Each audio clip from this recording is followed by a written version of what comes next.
এই যে এসেছে হেমন্তদার চোখের কালো মনির বরফিটা। বিনোদ খান্না, এই ধর্মেন্দ্রজি, এরা উঠে তাদের চেয়ার দিত বসতে। এখানে তো একটা হিট দিয়েছে কি দিয়েছে না, এমন তারা চিকলেট খাচ্ছে আর পা দোলাচ্ছে। আরে বাঙালিদের আর বলো না, আমার কলকাতায় এলে ভীষণ কষ্ট হয়, এত অলস জাতি আর দেখিনি ভাই। অমিতাভ বচ্চনের সঙ্গে যখন আমি কাজ করেছি তখন হি ওয়াজ রিয়েলি স্ট্রাগলিং, খুব কষ্ট করে বড় হয়েছে, কিন্তু বড় হয়ে ভালো হয়েছে সেটা বলবো না। কিন্তু আমার বর কিছু কি বলবে, মানে মাথাটা খারাপ হয়ে যায় লোকে, তো বলছে এই তুমি সব ফেলো, এক্ষুনি ছাড়ো, নাহলে তোমাকে আমি ডিভোর্স করবো। যশ আর নুসরাত এদেরকে কেমন লাগছে? ভেরি রিস্কি স্টেজে আছে ওরা লাইফে। আপনি এখানে আরজিগড়ের কথা শুনেছেন নিশ্চয়ই।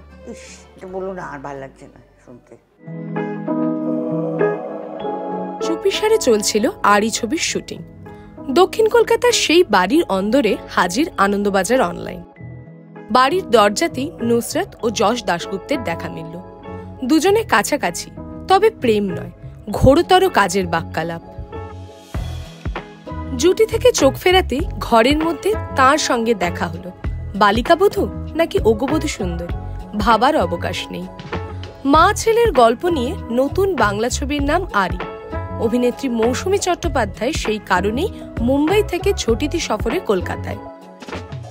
আমি তো ভাবতে পারছি না যে একদম হাঁটু মুড়ে খাটে বসে আর উল্টো দিকে আছেন যিনি, মৌসুমী চট্টোপাধ্যায়। আমি জাস্ট ভাবতে পারছি না, মানে কি বলবো, মানে অসম্ভব। না, ওই জন্যই সোয়েটারটা তো দেখলাম হচ্ছে না, মানে এতটাও ভাবিনি কোনোদিন। অবশ্যই আনন্দবাজার অনলাইনে দর্শকদের কাছে আমার মনে হয় এটা একটা খুব গুরুত্বপূর্ণ মজার একটা আড্ডা হবে। ওনাকে পাওয়া গেছে, ওনাকে তো আমরা পাই না, উনি মুম্বাইতেই থাকেন। তো অন ক্যামেরা অন, আমি তো প্রশ্নও করতে পারবো না, কারণ আপনি এত চমৎকার কথা বলছেন উনি সমানে। মানে বাবা এই করো করো তুমি বলছি, কিছু মনে করো না। অবশ্যই অবশ্যই তুমি বলবেন। আমার যে গুরুদেব ফিল্ম লাইনের তরুণ মজুমদার, উনি স্পট বয় থেকে আরম্ভ করে বয়সে ছোট সবাইকে আপনি করে বলতেন, ওইটা অভ্যেস হয়ে গেছে। আমাকে তাপস পাল খুব আনকমফোর্টেবল ফিল করতে, বলতো আমাকে প্লিজ আপনি বলবেন না।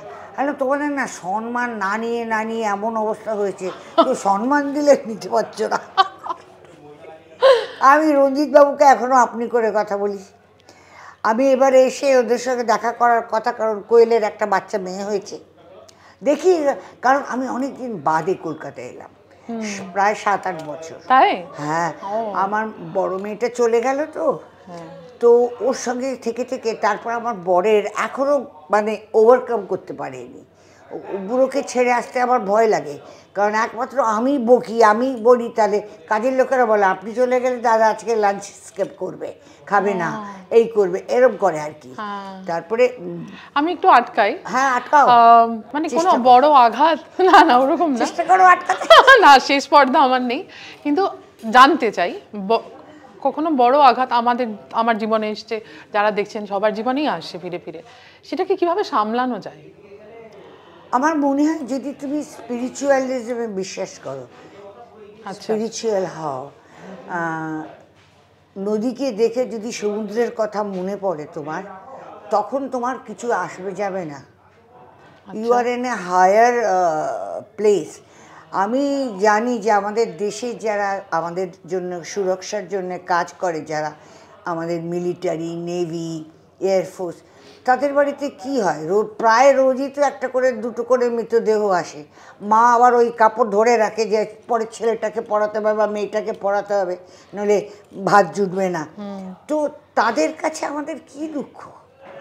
আরেকটা কথা হচ্ছে, পায়েল আমার বড় মেয়ে বড় অল্প বয়সে মরে গেল, কিন্তু ও থাকলে হয়তো আরও বেশি ভুগতো। কিছু এমন একটা জিনিস ছোটোবেলায় যখন আমি এরকম দেখতাম যে যারা বয়স কম মরে গেছে তাদের মাদের কিরকম অবস্থা হয়। তারপরে বুদ্ধদেবের বই পড়ে জেনেছিলাম যে বলেছিল না যে ঠিক আছে তোমার ছেলেকে বাঁচিয়ে দেবো, যার বাড়ি থেকে মনে হয় তার থেকে একটা সর্ষে নিয়ে এসো। এগুলো খুব ন্যাচারাল। আমার হোটেলেও কালকে একজন এসেছিল, সে বোধহয় খুব আমার ভালোবাসে আর কি, সত্যিকারের কেঁদে ফেলেছে আর কি, দিদি আপনার বড় মেয়েটাই হয়ে, আমি বললাম হ্যাঁ এই এখন তো কেটে কুটে আমি কপিং আপ করছি লাইফের সঙ্গে, একটু কাজ করি। বরকে বলেছি দেখো ভূত এলে ধরতে দিও না, পেতনি এলে এটা ধরতে আমার দিও প্রশ্ন না। আছে, আমি জানি আপনি ভূত সম্পর্কে খুব মানে ভূত হ্যাঁ, ভয় পান। এটা বলিনি। সেই জন্য সেই ভদ্রলোক যখন আমাকে বলছেন আমি বলি শুনুন আপনি অত কষ্ট পাবেন না, কারণ আপনিও মারা যাবেন। বাবা, সে আপনি কি ভদ্রলোক- অনায়াসে বলে দিলেন এটা? হ্যাঁ সত্যি কথা তো। সত্যিটা। আমার বাবা বলতেন, প্রান্তোষ চট্টোপাধ্যায় বলতেন মৃত্যুটা একটা আশীর্বাদ। বাবা, মৃত্যুর মতো বড় আশীর্বাদ, বড় সত্য জিনিস তো নেই। যাকে অ্যাকচুয়ালি গতকাল আমার মেয়ের ডেথ অ্যানিভার্সারি ছিল। এখানে কেউ জানে না অবশ্য। কোনো জিনিস দুঃখকে না খুব বড় করতে যেও না, you know, and it's not for the sharing. নিজের আনন্দ সুখ দিয়ে যদি কাউকে আনন্দ আর সুখ দিতে পারো সেটা বড় করো, ঠিকই বলেছেন, তাই একদম, না? হ্যাঁ। ভেবে দেখো আমার কথা। ঠিক, ঠিক, আমি খুব খাঁটি ওই কথা। পাগলে কিনা বলে ছাগলে না, কিনা না, খায়, তাই একেবারেই নয়। লোকে ভাবে, না। কিন্তু এই এটা খুব বড় কথা। তুমি আনন্দ তোমাকে কেউ দিতে পারবে না, আনন্দটা তোমাকে নিজের থেকে নিতে। বার করতে হবে। It is your own creation. আপনি বলছিলেন যে আমার ওরকম মানে ওই ধরনের মানুষ খুব পছন্দ যারা নিজেদের যত্ন করতে পারে। হ্যাঁ খুব ভাল লাগে। মেয়েরা সাজলে আমার খুব ভাল লাগে, ছেলেরা সাজলে আমার একটু হাসি খুশি লাগে, কিন্তু প্রপার পার্সোনালিটি এটিকেট জানা যেসব ছেলেরা আমাদের সময় হ্যাঁ, প্রত্যেক একটু আপনার তো হিরোর সংখ্যা অসংখ্য। হ্যাঁ, তো একটু আমি বলুন না, মানে দেখতাম পর পর। যে নতুন হিরোইনও যদি আসতো, বিনোদ খান্না, এই ধর্মেন্দ্রজি, এরা উঠে তাদের চেয়ার দিত বসতে। এখানে তো একটা হিট দিয়েছে কি দিয়েছে না, এমন তারা চিকলেট খাচ্ছে আর পা দোলাচ্ছে, আর তার চারপাশে চারটে লোক, আবার বডিগার্ড। আমাকে এখানে বলেছিল না যে আপনার বডিগার্ড চাই, সব আপনার জন্য ব্যবস্থা। আমি বললাম, শোনো আমার যা বডি না, ও আমি নিজেই গার্ড দিতে পারি। আর আমাকে লোকেরা এত ভালোবাসে, ভিড়ের মধ্যে গেলেও যদি আমি বলি না হ্যাঁ ঠিক আমি মুসলিম, ওরা দিয়ে দেয়, হ্যাঁ ওকে ওকে দিবি। মানে আমি সত্যিকারের স্পয়েলড পার্সন একদম। এই যে কথাটা আপনি বললেন না, মানে অনেকের মানে মানে দুটো ছবি ভীষণ জনপ্রিয় হয়েছে, বা রিল করে খুবই তারা জনপ্রিয়। এখন তো রিলেও জনপ্রিয়তা তো একটা বড় ব্যাপার। রিলটা কি? আপনি রিল জানেন না? না। Social media. ও হ্যাঁ, আচ্ছা ওকে ওকে বুঝতে পেরেছি। সেই রিল। হ্যাঁ হ্যাঁ, তো সেটাতেই তারা মনে করেন, এবং সাংবাদিকদের মানে আরে ভালো চাকরি ছেড়ে দিয়ে বাড়িতে ডান্স করে তুলছে এই সোশ্যাল মিডিয়াতে দেবে বলে। হ্যাঁ, কি বোকা বোকা কাণ্ড ভাই। কিন্তু এটাও তো একটা রোজগারের পথ। তুমি দেখো তোমার জীবনে বলে না তোমার কর্ম তুমি, কেউ নেবে না কেউ দেবেও না। রোজগার তোমার থাকার জন্য বাঁচার জন্য দরকার, কিন্তু নিজের সেলফ রেসপেক্টটা খুইয়ে দিলে রাত্রে তো ঘুমোতে পারবে না, থাকবে খাবে, ঘুম আসবে না। কারণ একটা জায়গায় ঠিক আছে আমার একটা এম আছে, বাই হুক অ্যান্ড ক্রুক আমি ওখানে পৌঁছবো। তোমার কতটা লিমিট তোমার তো ওটা জানা দরকার। মানুষ কি ভুল করে না, আমি কি ভুল করিনি, কিন্তু যে মুহূর্তে বুঝতে পারবে যে এটা ভুল, ওটা রিপিট করো না।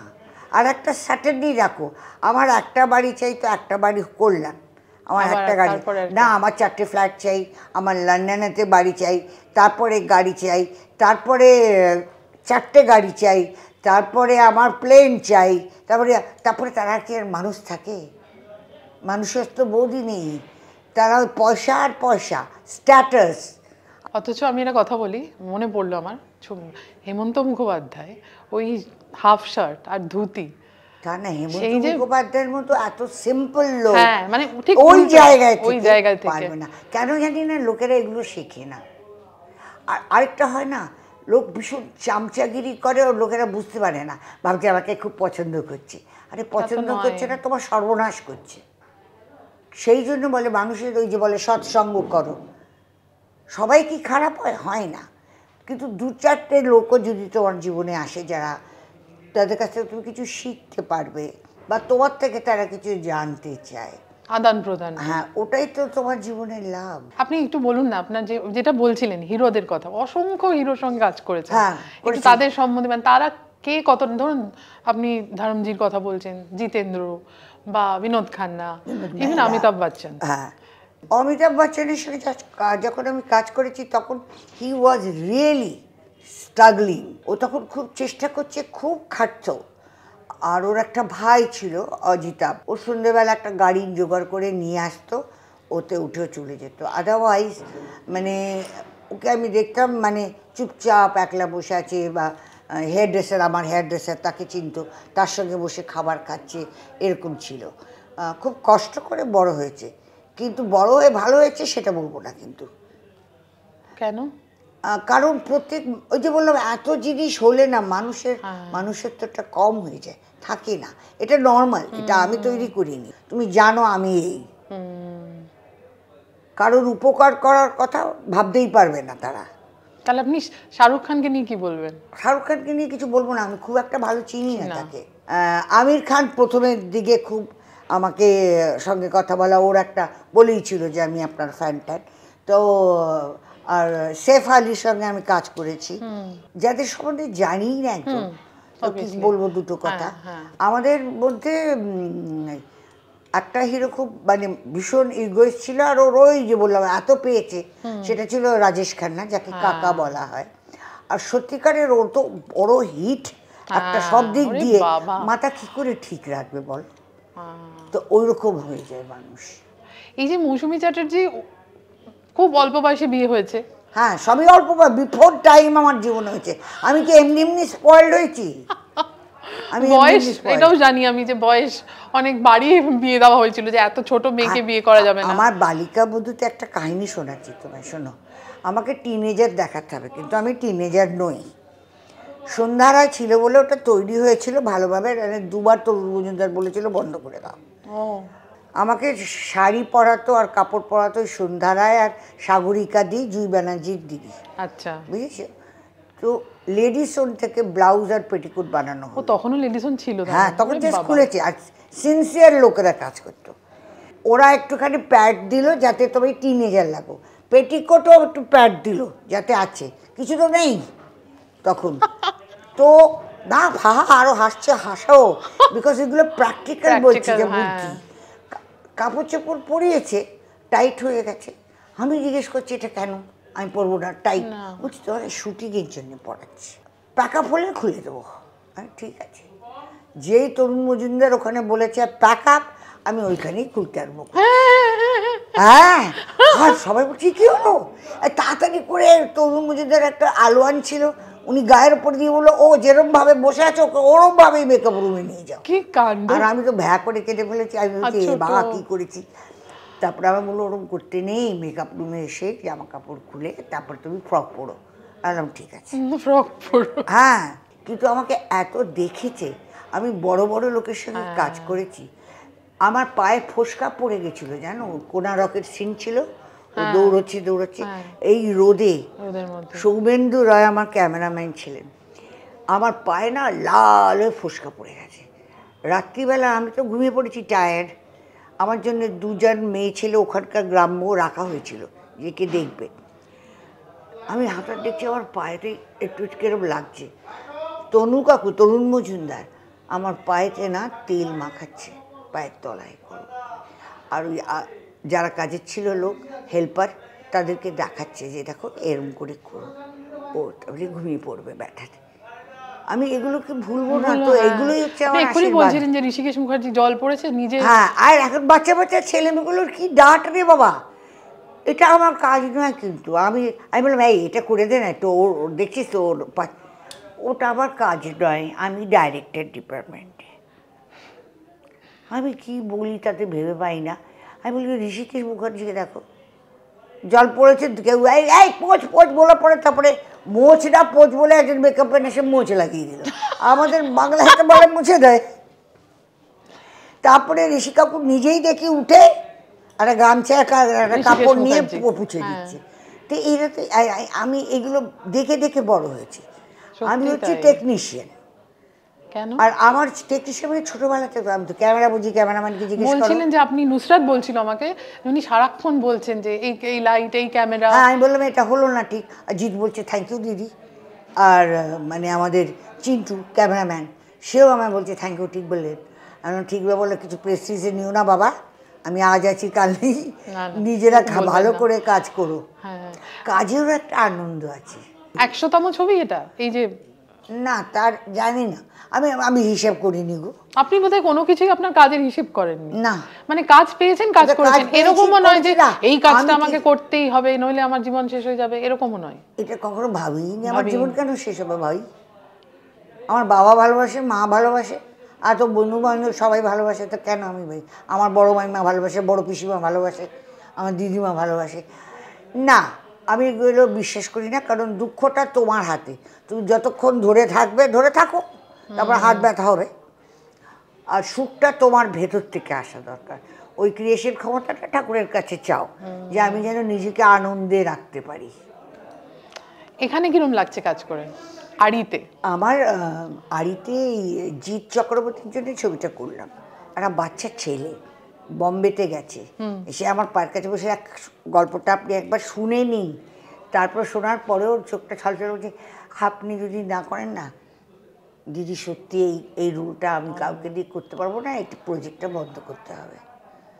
আমি তখন আমার জাস্ট মানে ডাক্তার বলছে যে আপনার এই কার্ডিও দেখাতে হবে, আপনি কি বলবো, আপনি তো পেসমেকার বসে হ্যাঁ কাজ বসে করছেন। এসেছি, তো আমাকে ডাক্তার জানে না। সাংঘাতিক মানে না, মানসিক আমার জোর। 30% লাংস চলছিল এই পায়েলের সঙ্গে ধাক্কা। ডাক্তার তো বলছে আপনি এত ডিস্ট্রেসে, 7 বছর বাড়ি থেকে বেরোয়নি, তার আমার বর 2বার আইসিইউ হয়ে এসছে, আমি কোথায় যাবো ছেড়ে? আর কাজের লোকেরাও বলে আপনি থাকলে তো দাদা খাবে না, এটা করবে না, ভীষণ মুডি মানুষ। বরটা ভালো, কিন্তু আচ্ছা, বর একবার ওই গল্পটা একটু বলবেন আনন্দবাজার অনলাইনের দর্শকদের? ওই সাপ ধরেছিলেন বলে কি বলেছিল? আমি নিতু আর চিন্টু, ঋষি কাপুর, আমার দুটো হিরোইন, একটা হিরো। এখন আমাদের বাথরুম পেয়েছে, এখন ওখানে তখন তো আর ভ্যান ছিল না, এরা যে এসব রুবাব করে, আমরা কিভাবে কাজ করেছি আমরা জানি, কিন্তু তাতে আমরা খুব খুশি, খুব আনন্দ। ও আমাদের বলেছে এই পাহাড়ের ওপরে হাত ধরে নিয়ে যাব, আপনারা ওখানে যা করে হাতে তালি মারবেন, আসবো, ব্যাস। এটা কোথায় জায়গাটা? চিত্রদুর্গা, আচ্ছা, ব্যাঙ্গালোরের থেকে কিছু মাইল দূরে, এই জঙ্গল আর পাহাড়, সেখান থেকে বেরিয়েছে। ওরে বাবা, আচ্ছা বেরোবে তো, ওদের যায়। হ্যাঁ, ওদেরই জায়গা সেই। আর নিতু একদম এমনি হয়ে গেছে। হ্যাঁ, আমি ভাবছি এরে ধর করে ধরে ফেলেছি, এখন ধরেছি তো টাইট ধরেছি। কি করে আপনি ধরলেন? টাইট আমি ছোটবেলা থেকে করি। সাপ তো আমাকে 2বার এখানে কেটেছে, ভাগ্যিস মরে যে গেছে কিটা আমি জানি না। তো আমি ধরেছি বুঝলে, আর তারপরে ছাড়তে ভয় পাচ্ছি, আর ওরা পেঁচিয়ে, জোরে ধরলে সাপ পেঁচিয়ে যায়, ওরা ভয় পায়, থ্রেট পায়। আরে সবই তো ওপরের বানানো, আমাদের ভেতরের সাপ আছে না। আমার শাশুড়ি পাশে শুয়ে বলতো আমাকে, আমার এখান থেকে একটা সাপ আর বিছে এমনি এমনি করে ওঠে।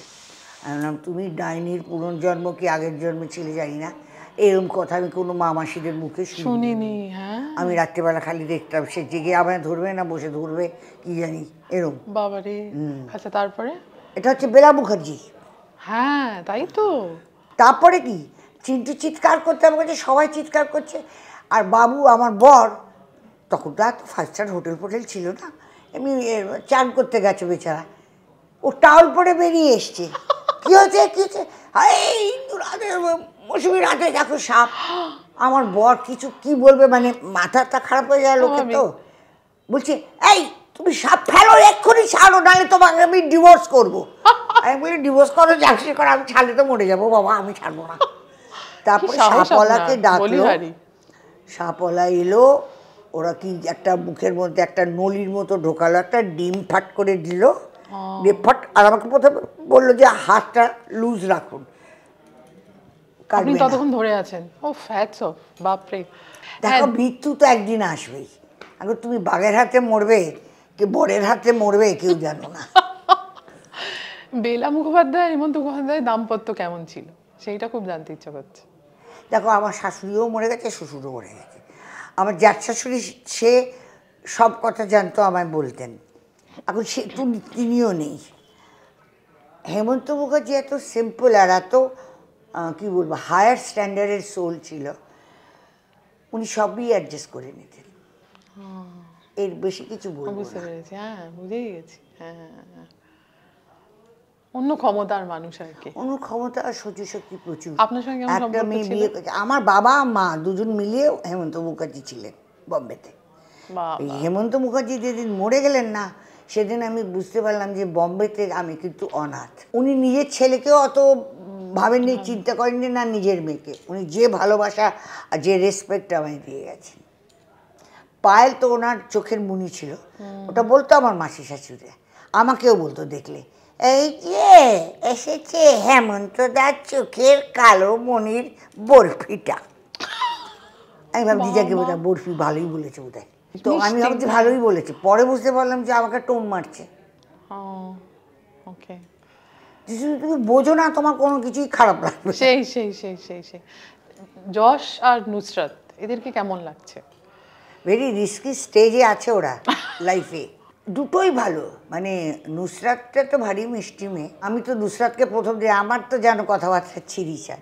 আমি বললাম ভাই তুই একে ফাঁসালি কী করে, আর যশকে বললাম তুমি এর সঙ্গে ফাঁসলে কী করে।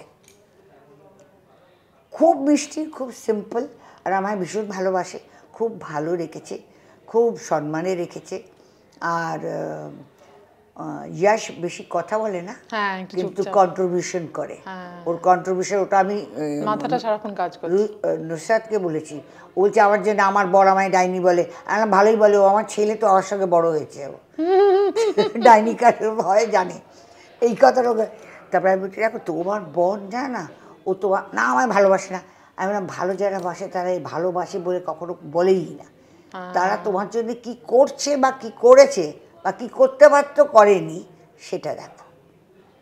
এটাও ইম্পর্টেন্ট কথা বললেন আপনি। যে যুগে আমরা দাঁড়িয়ে আছি, আমরা সারাক্ষণ যেহেতু সব, এখন তো বিয়ে করাই উচিত না। কেন? কারণ সহ্য শক্তিই নেই মানুষ। এই ছবিতেই আমি একটা কথায় বলে দিয়েছি যে তুই আমায় কি সহ্য করবি, আমি নিজেকেই বেশিক্ষণ সহ্য করতে পারি না। মানে এখন আমাদের নেই, সহ্য শক্তি নেই, পেশেন্স নেই, কারোর জন্য কিছু করবো সেই মনের ভাবনাও নেই। এটা কেন হলো? এতটা পরিবর্তন কেন দেখলেন, কি মনে হয়? আমার মনে হয় যে এই একলা একলা যারা থেকেছে বা অনলি হাজব্যান্ড ওয়াইফ সব কাজ করছে প্রেশারে, কলকাতার আমি বলবো 90% লোক তো বেঁচে নেই, বাঁচার চেষ্টা করে আছে, এখনও তাদের মনের ভিতরে বাঁচার ইচ্ছে আছে। যে কম্প্রোমাইজ করছে, দেখো অ্যাডজাস্ট করা একটা আলাদা ব্যাপার, কম্প্রোমাইজ একটা আলাদা ব্যাপার। কম্প্রোমাইজে তুমি জানো তুমি নুকসানেই আছো, অ্যাডজাস্টটা তুমি জানো যে তুমি কিছু পাচ্ছ আর তুমি কিছু দিচ্ছ, জিনিসটাই নেই। আপনার জীবনে প্রেম এসছে? প্রেম আমি তো সবসময় প্রেম করি না, মানে আমি বলছি পুরুষ প্রেম। আর এরকম ডাকসাইটে অভিনেত্রী প্রেম কমপ্লিট হয় নাকি? না না, একদমই না। আমি বলছি এরকম ডাকসাইটে অভিনেত্রী, মানে প্রচুর মুগ্ধতা তো থাকবে। এখন আমাকে বলতে হয় কে এই লোকটা কখন থেকে এসে বসে হাঁ করে তাকিয়ে আছে, আমাকে নুসরাত ও তোমার খুব ফ্যান। এই শোন তো, আমি এখন ভ্যানে যাবো না, আমি এখানেই কাপড় চেঞ্জ করবো, ঘর খালি করো। প্রেম তো করা ভালো। এত এত রোমান্টিক হিরোর সঙ্গে প্রেম করেছেন, মানে পর্দায়। রোমান্টিক মানুষ, কিন্তু সেই জন্যই তো বলছি আমার বর খুব রোমান্টিক। আমার বর বিয়ের পরেও প্রেম করেছে, তো আর আপনি করেননি? টাইম নেই না, দুটো বাচ্চা হয়ে গেছে, এই করেছে, ফ্লার্ট করেছি। আমার সবাইকেই ভালো লাগে। আমাকে শাবানা আজমি বলেও ছিল 6 বছর হোক আর 60 বছর হোক, মৌসুমী সবার সঙ্গে ফ্লার্ট করবে। এটা দারুণ। এই ছবিটার যে আপনি করলেন, কাজ রাজি হলেন, করেছেন, চলছে শুটিং, কতটা মনে হচ্ছে বাংলা ছবি দেখেন এখন? খুব কম দেখি, পুরনো ছবিই বেশি দেখি। বাংলার নতুন ছবি বা হিন্দির নতুন ছবি তো জানি না কি ওরা কি বলতে চেষ্টা করছে, ওরা নিজেরাও জানে না। আর একটা ভাব হয়, ইন্টেলেকচুয়াল ভাব। তামিল ছবি দেখেন? দেখি, এখন দেখতে শুরু করেছি, কারণ আমার এই ছোট মেয়ে বলে যে দেখো ওই ইন্ডাস্ট্রিটা কীভাবে গ্রো করে যাচ্ছে, তো সেটা দেখতে লাগে যে এরকম। আরে বাঙালিদের আর বলো না, আমার কলকাতায় এলে ভীষণ কষ্ট হয়, এত অলস জাতি আর দেখিনি ভাই, আর খালি অন্যকে দোষ করবে। আমার এটা আর সবসময় করবে, মানে আমি যদি বললাম এই তুই তো করতে পারতি না, আমি করতাম, আমি তো ওখানে দাঁড়িয়েছিলাম করবো বলে করতাম, তো কী হলো? খুব তর্ক করতে পারে বাঙালিরা, আর অলস, ভালোভাবে বাঁচার ইচ্ছে নেই, একতা নেই বেশিরভাগ। আমি বলছি না সবার কথা, যে আমি তো উঠছি কোথাও, আমি কাউকে পড়ে আছে তাকে তুলে দিই তুলবো না, না, মানে এখানে দেখি আমি তাই মানে ড্রাইভার থেকে গাড়িতে করে যে হোটেল থেকে আসি, সেও ক্ষুব্ধ। আমার তখন হেমন্ত মুখার্জির ওই গানটা মনে পড়ে, কোন গানটা? আমি ঝড়ের কাছে রেখে গেলাম আমার ঠিকানা, আমি এই আমি সেই। তখন তো অন্য একটা ব্যাপার ছিল। এখন তো ঘরে ঘরে বাড়িতে বাড়িতে কেউ সুখী নয়, কেউ পিসফুল নয়। তো আমি যখন বলি এই ছেড়ে দে না, কারণ ও নিজেই বাঁচতে পারছে না, বাঁচার জন্যে সবাই এখানে দেখছি, স্পট বয় বলো, প্রডিউসার বলো, ফাইন্যান্সার বলো, সবাই ভাবছে যে আমি টাকাটা বাড়াবো কী করে। তো শান্তি কোথায়? কিন্তু এই ছবিটা, এটা আরি বলে নামটা আমার প্রথম খুব ভালো লেগেছে, আমার বড় খুব ভালো বলেছে যে আরি নামটা। তারপরে যে কনসেপ্টটা নিয়ে এসছে, যে সবসময় তো দেখায় বাবা করছে, আর আমি বড় বড় লোকের সাথে কাজ করেছি না, কমল মিত্র, বিকাশ রায়, ছায়াদেবী, মানে আমার মাথায় পুরো অসম্ভব ব্লেসিং আছে। আর এখানে আমি মাদার ট্রেসার সঙ্গে কাজ শুরু করেছি, মাদার ট্রেসা আমার ওপরে কবিতা লিখে গেছে, তাই ডিয়ার ইন্দু বলে। তারপরে তোমার চেন্নাইতে মানে মাদ্রাসে অরবিন্দু মাদার, সেখানে। আপনি সামনের জীবনটা কিভাবে দেখতে চান? আরে জানি না রে, বাথরুমে তো উল্টে ঘুরে পড়ে গেছিলাম, তারপরে তো বললো যে কি বললো, স্মাইল স্ট্রোক এসে গেছে। তারপরে এফআরআই করানো হলো, কত কি করানো হলো, একে মাথা খারাপ, তারপরে এমআরআই করেছে, দিনে 3 বার করে, কিছু পাচ্ছে না। তারপরে সে ফরেন থেকে ডাক্তার এলো, সে বললো একটা মুসুরির ডালের মতো ক্লট আছে, ওটার জন্য অপারেশন ব্রেন করবো না, ওষুধ দিয়ে ওটাকে বার করে দেবো। আমি চেষ্টা করো। এই যে জুটিটা দেখছেন আপনি, যশ আর নুসরাত, এদেরকে কি বলবেন? দেখছেন, ওদের সঙ্গে কাজ করছেন, দুটো ফুল। এদেরকে, এদের জীবনে অনেক আশীর্বাদের দরকার, আর পাবেও। এদের অ্যাটিচিউড যেটা আমি তো আর বুঝিনি, তবে ভালো শিক্ষা পেয়েছে। যশ তো ওকে দেখলে বাচ্চা মনে হয়, কিন্তু ভীষণ ম্যাচিওর। হ্যাঁ, খুব ভালো, গড ব্লেস দেম। আর নুসরাতকে কি সুন্দর দেখতে, আমি তো এখানে নামিয়ে দিয়েছি। ও কি একটা কথাতে আমি বলছি পাকাটি সুন্দরীকে ডেকে নিয়ে এসো। আর পুনমও আপনাকে খুব হেল্প করছে, আমি দেখছিলাম। পুনম সবাইকে হেল্প করে, পুনমের তো কন্ট্রিবিউশন না ডাইরেক্টর ডিপার্টমেন্টে, ও একটা অ্যাসেট। তাহলে আমরা আরই খুব শিগগিরই দেখতে পাবো মনে তো হয়। আর সবাই যদি চায়, কেউ যদি মাঝখানে এসে, বাঙালিরা আর কিছু করতে না পারো, কাটি করে। হ্যাঁ করেন বলে, ও কে যেন বলেছিল, এই ওই চিংড়ি মাছটা দেখে দেখে খাস, কিন্তু ওর পেছনে কাটি আছে। ও বাবা, চিংড়ির পেছনেও কাটি। আচ্ছা, আপনি হোটেলের কথা বললেন, একটা বাংলা রেসিপি শেয়ার করুন না আমাদের সঙ্গে। আমার ভাই খাবার খেতে যা ভালো লাগে আমি তাই বলি। একটা না, একটা কিছু ভালো আপনার একটা ভাত রেসিপি করবে, একটু গলা গলা, একটু ঘি দেবে বা মাখন দেবে, যেটা জেনুইন মনে হবে। একটা কাঁচা লঙ্কা চাই, একটা আলু সেদ্ধ চাই, একটা ডিম সেদ্ধ চাই, খেয়ে নেবে। না, এমনি একটা রেসিপি আপনার প্রিয় শেয়ার করুন না আমাদের সঙ্গে। আরে মাছ বাঙালি ভালোবাসে, সিম্পল রাখবে, টেস্ট ভালো হবে। কালো জিরে, কাঁচা লঙ্কা দিয়ে তুমি যাই করো, তুমি আর মাছ করো বা কই মাছ করো, কই মাছ ভাপা বা খুব ভালো লাগে, ফুলকপি দিয়ে কই মাছ খুব ভালো লাগে। আমার কাছে রোজ সকাল সন্ধ্যা, আমি 3-4 দিন এসছি, বলি না আমাকে খুব ভালোবাসে লোক, 2 বেলা সেফ আসে, জিজ্ঞেস করে কি খাবেন, কোনটা ভাল লাগছে। আমি ভালো রাঁধুনি, আমার সেই জন্যই বলছি যে রেসিপি একটা কোনো টোটকা রান্নার কিচ্ছু না, মন দিয়ে একটু ভালোবাসা দেবে রান্নায়, আর পরিষ্কারভাবে রাঁধবে। এইটা দিলাম, এখানে পুছলাম, এটা করলাম, এই নোংরা জিনিসটা তুমি ছেঁড়া কাপড় পরো চলবে, কিন্তু তুমি গা দিয়ে ঘাম বেরোচ্ছে। আমাদের লোকেদের এখানে, আমি সবসময় এখন বসেছে তো, আমি বলে দিই, এই তুই চান করিস নি না, কাপড়টা ধুসনি, তারপরে তোরা সিনথেটিক কাপড় পরিস গরমকালে। আমাদের দেশে যে কটন পরো, খাদি পরো, ধৌ পরো, ছিঁড়ে গেলে ক্ষতি নেই, কিন্তু তোমরা সিনথেটিক কাপড় পরবে, আর তারপরে তোমরা একটা এমন জায়গায় দাঁড়াবে যে হাওয়ায় চারপাশে কেউ দাঁড়াতে পারবে না। খুব বডি ওডারটাকে আমি সহ্য করতে পারি না। আপনার সমসাময়িক ইন্ডাস্ট্রি অভিনেত্রী কারোর সঙ্গে যোগাযোগ আছে আপনার? যোগাযোগ আমি রাখি না, কারণ ফিল্ম ইন্ডাস্ট্রিতে কেউ কারোর বন্ধু হয় না, যতক্ষণ কাজ ততক্ষণ আচ্ছা ঠিক আছে। পরজন্মে বিশ্বাস করেন? পরজন্মে খুব একটা বিশ্বাস করিনি। আমার বড় মেয়েটা চলে গেছে তো, যখন এত মন্দির মসজিদ, এত যজ্ঞ, এত হাওয়ান, আর কেউ কোনো মাটাই তো ঠিক করে বলতে পারে না, সে সাধু হোক আর জ্যোতিষী হোক। আপনার পুণ্যজন্মের আগের জন্মের কর্মফল। কেন রে, ভগবানের বাড়িতে কি চাকর বাকর ছিল না? আনএমপ্লয় লোক সব ঘুরে বেড়াতো। তুমি গত জন্মের পাপটা, ওই কাঁথাটা কেন রেখে দিয়েছো? ওটা তো ধুয়ে ওই জন্মেই দিয়ে দেওয়া উচিত। কেন গত জন্মের যদি তুমি পটি করে ফেলো, ওই পটির কাপড়টা রেখে দেবে? ধোবে না, পরিষ্কার করবে না? কেউ কিছু জানে না। আসল কথা হচ্ছে যেটা হবার হবে। হ্যাঁ, তুমি একটা জিনিসে প্রোগ্রেস করতে পারো, নিজেকে ভালো বানাতে পারো। আপনি এখানে আরজিগরের কথা শুনেছেন নিশ্চয়ই। ইস, এটা বলো না, আর ভালো লাগছে না শুনতে। আর এটাও শুনেছেন নিশ্চয়ই যে কিন্তু এরকম চার্জশিট দেওয়া আর্জিকর না, হয়নি। আমার একটা কেস এত বড় হয়ে গেছে, দারুণভাবে বড় হয়েছে। কিন্তু সিবিআই চার্জশিটও দিতে পারেনি। মানে সম্ভবত যাদেরকে মানে সম্ভাবনা আছে এমন ব্যক্তিদের গ্রেফতার করা হয়েছিল, তো তারা জামিন পেয়ে গেছে। ভালোই পাবে বলেই তো গ্রেপ্তার করে। এগুলোর মধ্যে না, এগুলো হচ্ছে, একটা ছিল পলিটিক্স, রাজনীতি, এখন ওটা নেই।